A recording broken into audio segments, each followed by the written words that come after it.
The top of the agenda on this week's Across Africa, President Obama's upcoming trip to Africa.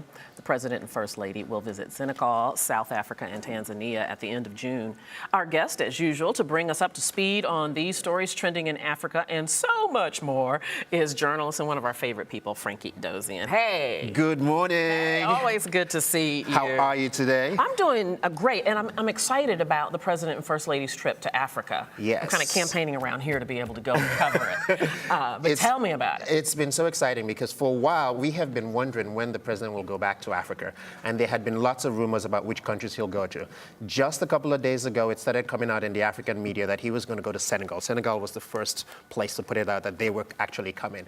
And he was also supposed to touch Rwanda and Nigeria. That does not seem to be happening from what the White House has put out. He's going to go to Senegal first, and we do know that the First Lady is very much interested in the transatlantic slave trade, and there is one of the slave castles over there that's very, very popular. So we expect them to do that.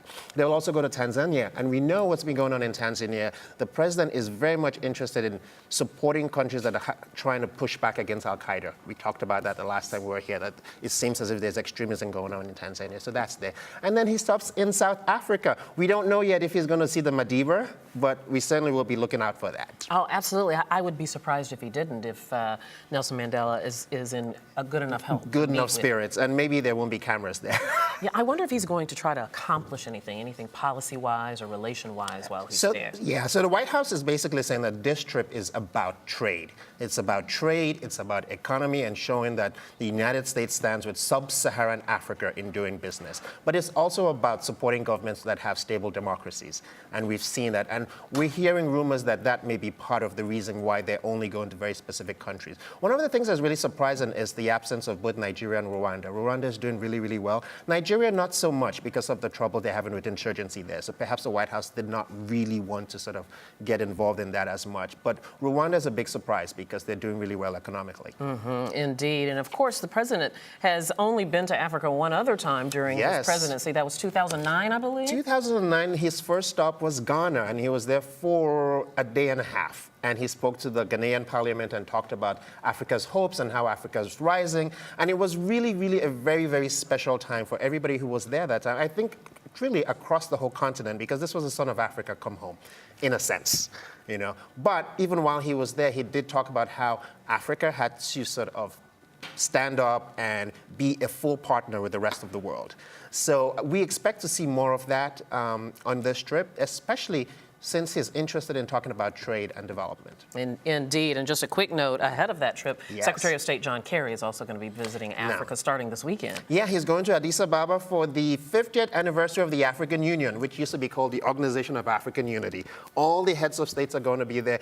At one point, it was thought that the president would go there, but he's not. So John Kerry's going to go there, and everyone's going to be at this wonderful new facility that has been built by the Chinese. Okay. All right. That'll all be very interesting. Let's get on to a couple other topics before I let you get away. Sure. And, you know, Japan is trying to enter the energy market in Africa. Japan is doing a whole lot more than that. They have actually committed $2 billion over the next 5 years. Wow, with a B. Yes, $2 billion. And here's what they want to do. You know, we've all talked about how China has been building railroads in Africa and building airports in Africa and doing all this stuff in different countries. Now, Japan is saying they want to do stuff a little different. They want to put a Japanese touch to their infrastructure development. They not just want to build stuff and extract minerals, but they want to train Africans.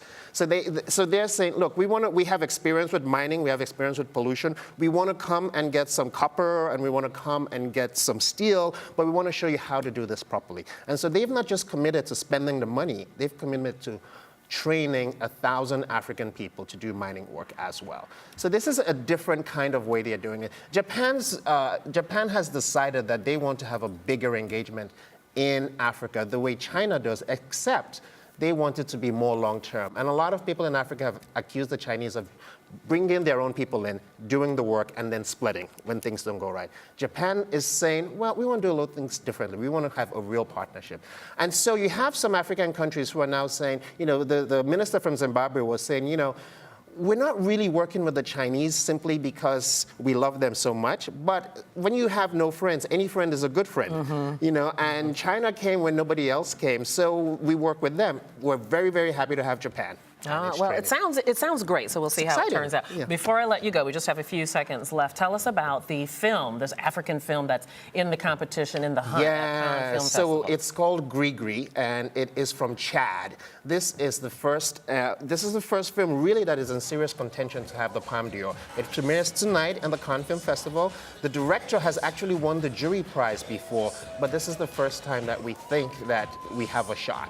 Wow. Have you seen any excerpts of it? Yeah, I mean, so the film is about a young man who's 25 and is paraplegic. He cannot move from the waist down, but he wants to be a dancer, and he dances like crazy. And it also explores father-son relationships. So it's really a very, very, very special film that we hope, if it doesn't win the Palme d'Or, what it will do will at least continue to place African film in a position where they can be recognized worldwide. And this film has secured distribution in Europe for August. All exciting stuff. Fantastic. All right. Frankie Edozien, thank you. Thank you, Debbie. Always a pleasure. We'll see you again. All right. Take care.